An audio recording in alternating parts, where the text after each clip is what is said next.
method actors are insufferable, but this guy, next level. And he's a cult leader.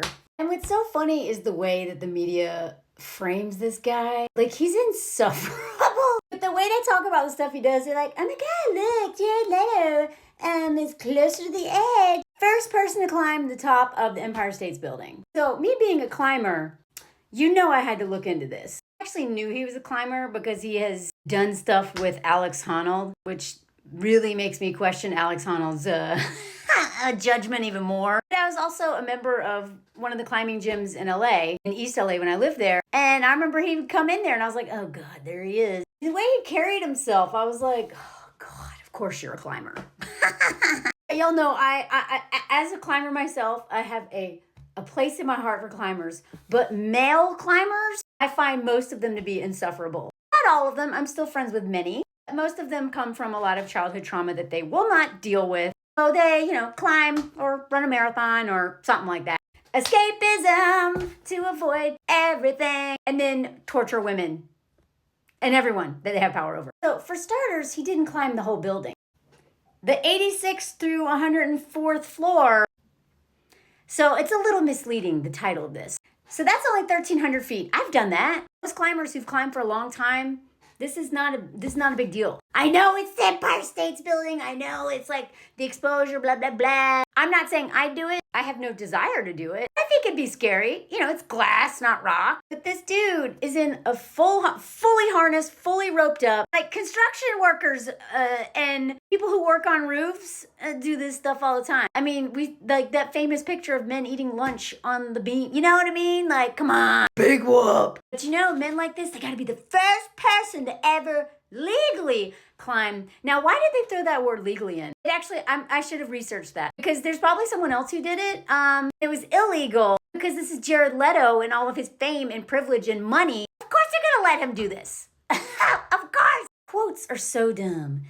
He's like, the building is a testament of all things that can be done in the world if we put our minds to it, which is largely the inspiration behind our most recent album. Oh! That's why he's doing it, to promote an album. As an avid climber, the Empire State Building and the tour announcement carry the sentiment that anything is possible if we try. That's real easy to say when you got a lot of money. You're like a hot white man. Although now I find him like terrifying. With so much star power that you just get away with anything. Like torturing your castmates on set. As somebody, by the way, before I get into that, who worked in the film industry on set for many years in New York.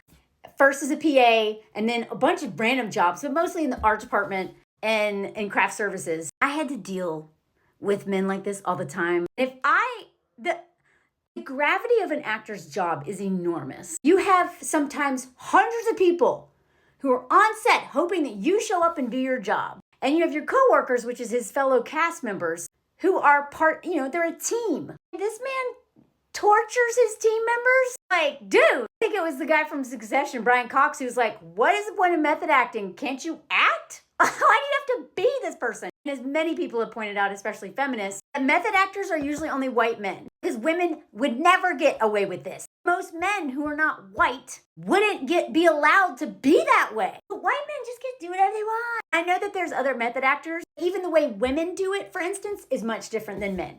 And as it's been stated many times before, men who do method acting, it's only for like awful people. They never method act for like a really amazing person.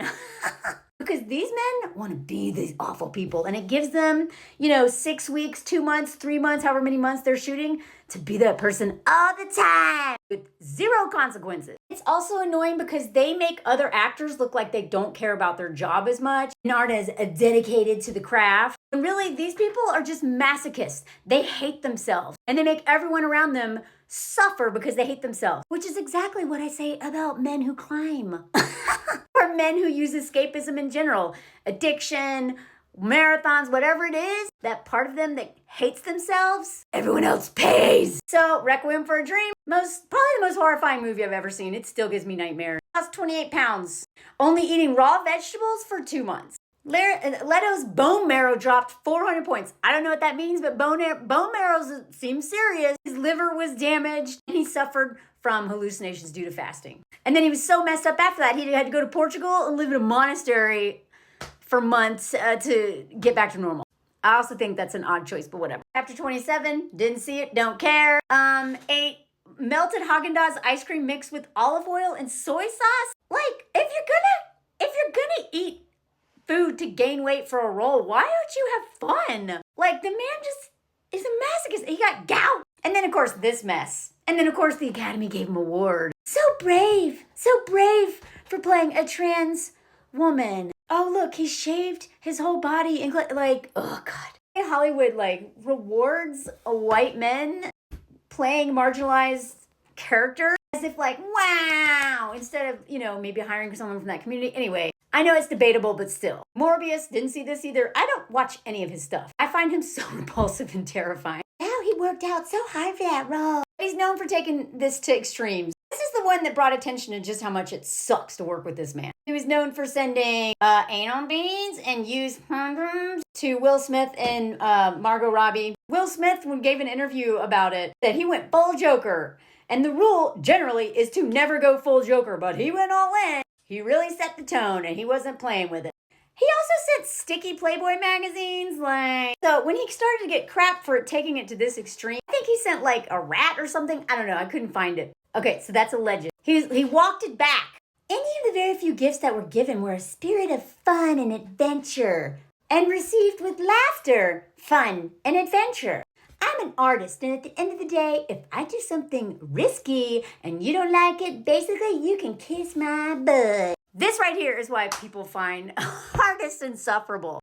Amy Schumer said the same thing, by the way, because she sucks as much as him for other reasons. Racist! So he walked it back being like, no, I was the good boy on set. Only gave Margot cupcakes and maybe a mouse. And here he goes playing the victim. He had a small role in it. I often felt like a quiet nerd in the corner while separate from everyone else in the cast. Is it that or that you torture them and they don't like you? It reminds me of the school pew-pewer who thinks of themselves as the victim and being bullied, so then they just unalive all their classmates. When you ask the classmates, they're like, no, that man was awful. He was mean. That's why we didn't talk to him. Look at the way this one director, Blade Runner, whatever, Jared Leto blinded himself. Special contact lenses. The director was moved to tears by it. He was walking with an assistant very slowly. It was like seeing Jesus walking into a temple. Everybody became super silent, and there was kind of a sacred moment. Everyone was in awe. Do you see how they encouraged this man to be awful? I love that Denzel Washington was like, nope. He once said he didn't go method this time around. He didn't do any of that with me. Nah. He'd have been paid a visit. That wouldn't happen. I love that. More people need to stand up to the Jared Letos of the Hollywood world. Why is this man like this? Why is he such a tortured soul? Like so many men who are addicts and use escapism to avoid any responsibility and drive everyone in their family, especially their wives, crazy, or anyone who dates them. Him and his brother, who he's in the band with. Parents divorced when he was early. Was raised by his mother and his maternal grandparents. Then after his dad remarried, his father died by when Jared was 8. Oh, and his grandpa, who he was spending so much time with, Air Force. That summarizes it. Y'all know what I say about that. Men who refuse to deal with their former trauma, usually some sort of abuse or schmoocide of a parent, something in their family system, become the most horrific people who torture all of us. Elon Musk, another example. I still don't understand how he afforded this, but he went to prep school in Washington, D.C., University of Arts in Philadelphia, School of Visual Arts in New York. Okay, climbing the Empire State Building inspires hope in me that anything is possible. When you're enabled by Hollywood and come from this much privilege, but won't heal your trauma, you do this and become this in real life. And literally start a cult with people who call themselves this, who follow you. Like, I know we're supposed to think this is all a joke, but with men, it's never just jokes. There's the truth behind every joke. And something really terrifies me about a man who looks like the white version of Jesus, wears a white robe like this, is referred to like he's Jesus by the directors he works with, and just keeps falling forward, torturing his peers. The thing is, we know this man is a ticking time bomb, not just for having a cult, but apparently him and his band are known for inviting underage girls to their concerts and sending inappropriate texts to teenagers. But that checks out, since the most famous rock stars of all time all did that. Mick Jagger, Aerosmith, dude. I've already made videos on that. I'm going to make more. Because he's so ridiculous and hides behind being an artist the way comedians hide behind jokes. Louis C.K., you get stuff like this. Is it real or is it for publicity? The whole system enables him.